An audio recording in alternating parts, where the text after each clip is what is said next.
Hello friends, India में एक बहुत बड़ा मिथ है। लोगों को लगता है कि अगर डाइवोर्स हुआ तो बच्चा हमेशा माँ को मिलेगा, और कुछ लोगों को लगता है कि अगर पिता के पास पैसा है तो वो कस्टडी खरीद लेंगे। लेकिन सच्चाई इन दोनों ही बातों से बिल्कुल अलग है। इंडियन कोर्ट्स के लिए बच्चा कोई प्रॉपर्टी या ट्रॉफी नहीं है जिसे कि पेरेंट्स आपस में बांट लें। कोर्ट के लिए सबसे इंपॉर्टेंट चीज एक ही है, वो है चाइल्ड वेलफेयर। आज की वीडियो में हम एनालाइज करेंगे कि आखिर जज ये फैसला कैसे लेते हैं कि बच्चा किसके पास रहेगा। क्या कानून फादर के खिलाफ या बायस्ड होती है? चलिए समझते हैं। सबसे पहले यह समझना जरूरी है कि कस्टडी की लड़ाई में राइट ऑफ पेरेंट्स कुछ नहीं होता, राइट ऑफ चाइल्ड होता है। सुप्रीम कोर्ट ने कई बार क्लियर किया है कि प्राइमरी कंसिडरेशन सिर्फ बच्चे का फ्यूचर और सेफ्टी है। इसे हम वेलफेयर प्रिंसिपल कहते हैं। इसका मतलब ये नहीं है कि किसके पास बड़ा घर है, महंगी गाड़ी है।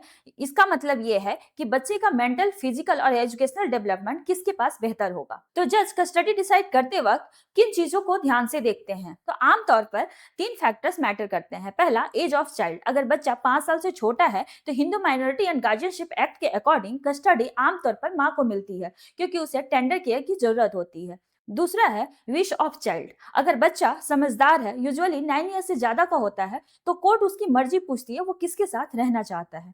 तीसरा है बिहेवियर एंड कंडक्ट।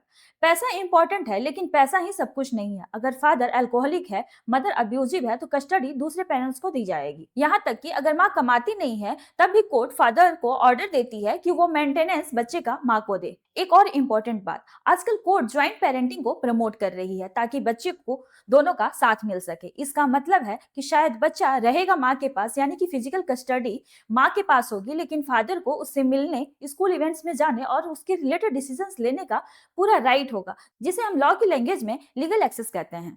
मोटिव सिर्फ एक ही होता है, बच्चे को माता और पिता दोनों का प्यार मिलना। डाइवोर्स वाइफ और हस्बैंड के रिलेशनशिप का होता है, मदर और फादर का नहीं।